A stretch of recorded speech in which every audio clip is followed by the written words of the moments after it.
Hello, I'm Charlotte Atchley, editor of Baking and Snack magazine, and this is a Baking and Snack Tech Expert. In our October issue, Josh Becker, bakery and confectionery segment manager for Harpak-ULMA, shared about the company's new twin high-speed flow wrapper. Today, we'll talk about how bakers can improve speed and efficiency in packaging. Thanks for joining me today, Josh. Hi, Charlotte. It's my pleasure to be here today, and I'm looking forward to this interview. Awesome. So let's start out with what challenges do bakers face when trying to improve speed or efficiency in their packaging departments? That's a great question, and I think sometimes one that can be misunderstood. So, improving speed doesn't always translate to an increase in efficiency. So, you almost need to take an independent look at each question. However, I think the challenges are going to be the same. So, I think some of the biggest challenges bakers are going to face, and these are in no particular order, is the quality of packaging materials. I think sometimes this is often overlooked, um, but it can be a big deterrent and challenge to the baker when they're trying to gain efficiency and line speed. Quality, product quality, of consistency to specification of products entering the packaging room, that can be a challenge. Availability of labor. So, what's the capabilities of the labor force to support operation and maintenance of equipment and automation when looking to gain efficiency and line speed? And then the equipment itself.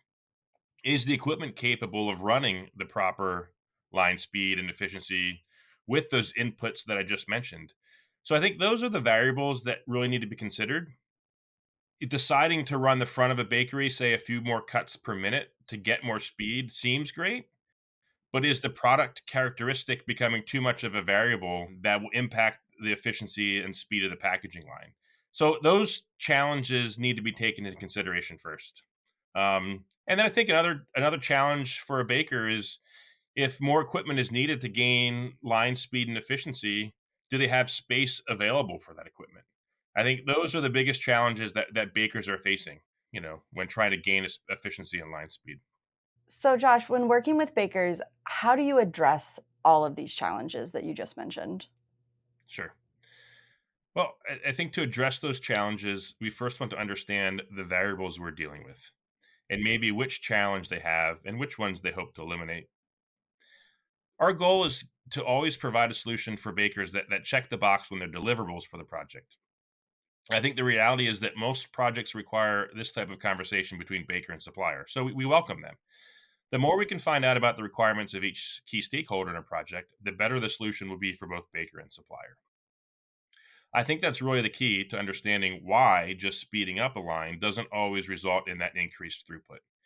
If line speed increases but overall line efficiency drops, was the increase in speed worth it? We will help a baker take a systematic approach to that project. I mentioned in the previous question line variables and inputs like product, materials, and labor. Some of those maybe cannot change. So if we know the guide rails with which in we are working, we can certainly help. So for example, like if a baker's moving from a manual style operation to one that is automated, we're going to work with that baker to address any material changes that may be required on the line. When you have manual labor, you can sometimes deal with out of spec materials since you aren't relying on a machine to open or close cases or seal packaging film. With automation, those materials need to be set up to be a certain specification and within certain tolerances. We can help define that for the baker. Also, with automation, less laborers on the production line. So we need to work with the baker to determine which tasks still require labor, such as QC checks, material supply, etc. We can walk the baker through those processes so the end result is still a successful packaging operation. Also, with increased speed, the accuracy of the product tolerances becomes even more important. So I think that is why we see such a wide range of production rates across the baking segment. It is specifically important when you have individually wrapped product that this will provide the highest rates of throughput through the primary packaging machines. So to properly manipulate and distribute those products to the primary packaging line, they need to be somewhat consistent. So variation in product is going to decrease the speed of your packaging line, drive up waste, and therefore reduce finished product output. So simply put, to help the baker address those challenges, we need to partner with them on the solution, creating what will work best for their needs. Let's take a moment to talk about this new piece of equipment Harpak-ULMA has. How does the FR400 twin high-speed flow wrapper meet bakers' current packaging needs? Sure. I mean, we're talking about improving speed, right? So that's the number one point. It is increased speed in a smaller footprint. In detail, the FR400 Twin is two flow wrap machines in one machine frame. That is double the production output in the same space as one traditional flow wrap machine. There's a great deal of interest in this machine for the snack bar, granola bar, protein bar market, as well as snack cakes and donut market. Those segments have a ton of individually flow wrap packages, and this is really the market we are targeting for this new innovation.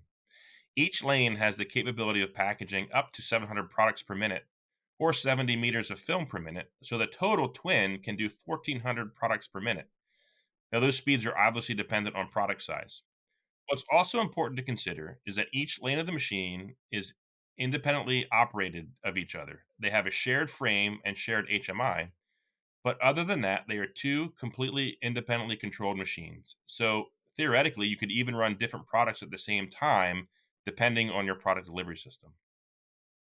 What is also important for bakers to consider is if you have the need for multiple wrapping machines for your operation, you could place two of these twin machines in a mirrored configuration and theoretically have one production operator for four total wrapping legs.